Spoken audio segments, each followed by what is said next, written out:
right, guys. Good morning, everybody. We had a really interesting day. Today is Fed's Day, and usually on the Fed's Day, you get a little bit of a choppiness. Nobody knows exactly what's going to happen. 85% of the time in the Fed's decision rate, we have a rally. But today, nobody knows. I think in a couple of hours, they're going to have the release the statements, and then the economic projection, and the 85% chance is that they increase 25 basis points, and 50% they say that they don't change it. But I think most likely they're going to increase 25 basis points. So today we looked at Tesla, and Tesla was opened very strong.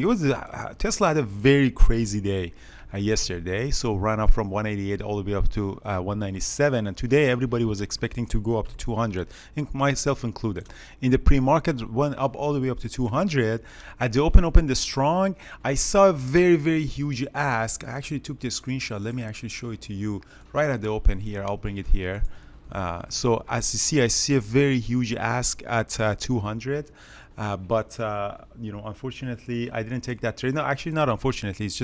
It was just way too extended. It was in the first minute. Even though I saw that ask, it was just not fitting my trade book. So I really didn't want to take that trade, in the first minute, even though there was a really big ask in there.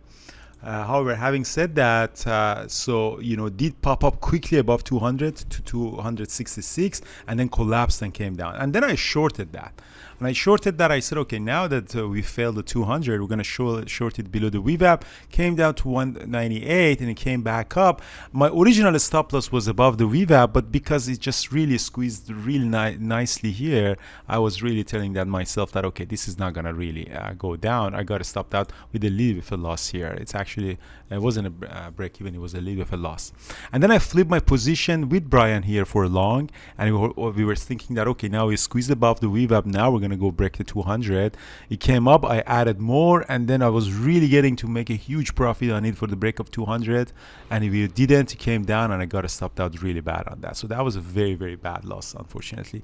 That was a very big loss, unfortunately, on that. And then as soon as it dropped, I flipped my position to short again. That was the trade that I really had in originally. So I said, okay, this is the one time. Second time you're not gonna break out, and it has to be short. So I flipped my position actually around here. So that was my entry, and then I added more heavily on that, and that was the moment that actually we got that beautiful drop on that.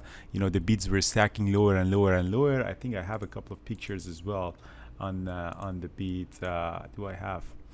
Yeah, so I do have actually that picture. So it came down to 196, and then my break even was at 198.50. It came up to the VWAP. I should have added, I didn't, and I continued going lower. And one time when I saw another big ask for the break of 196, I added more.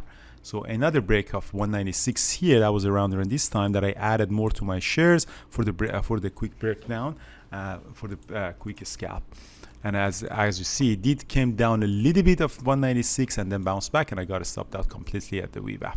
So that was a really nice trading profit on Tesla, for example, back and forth. Yeah, it was really back and forth. Long was really short was really good. Long was really big loss.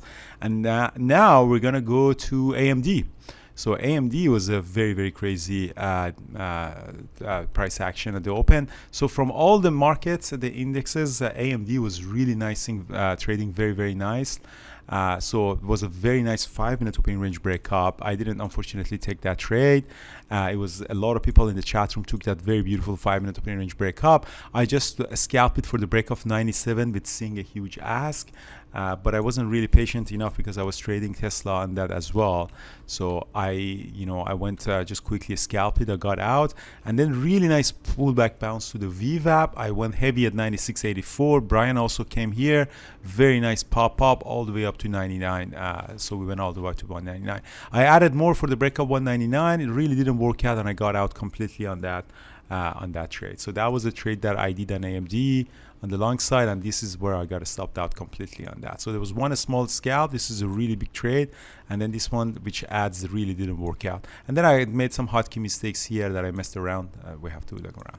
But that was a very nice 5-minute opening range breakup. Also very nice 920 trade as well. I think Brian took that 920 trade as well. When it came down here, Brian took this trade, the 920 as well. So he's gonna explain that.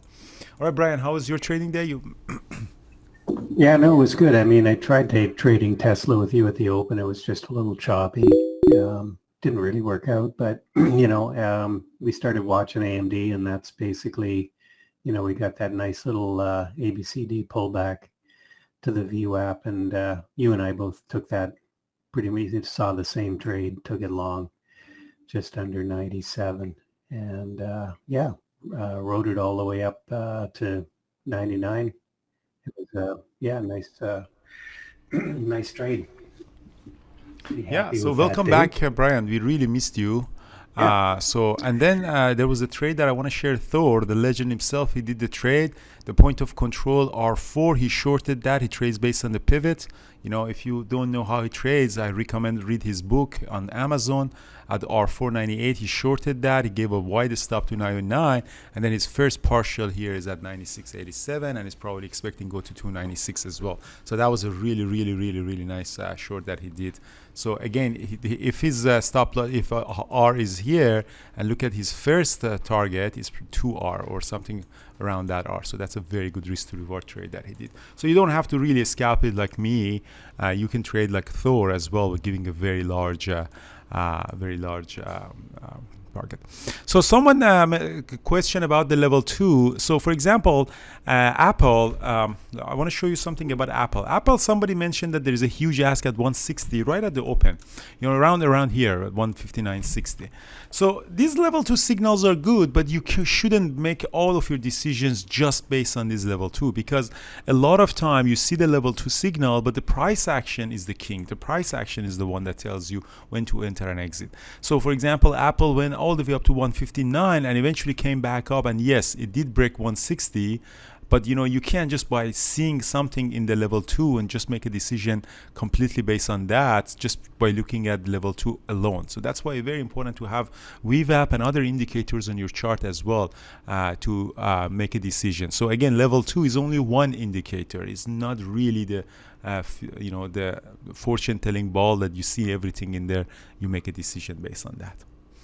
All right, it was a great trading day, guys. Thank you so much. It was really, really volatile. AMD and Tesla really gave us a really good opportunity. NVIDIA as well. We missed NVIDIA. I think Brian traded NVIDIA, so it was a very nice squeeze. It was a very nice trading day on both of them. It's good to trade with Brian. And yeah, we'll see what happens at 2 p.m. A lot of fundamental traders and the fundamental analysts think that we have another leg down.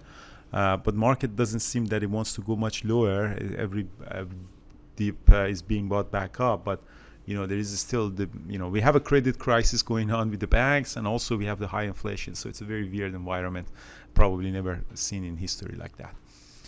Yeah. Still got earnings compression possibly here. So, that's what the Fed wants.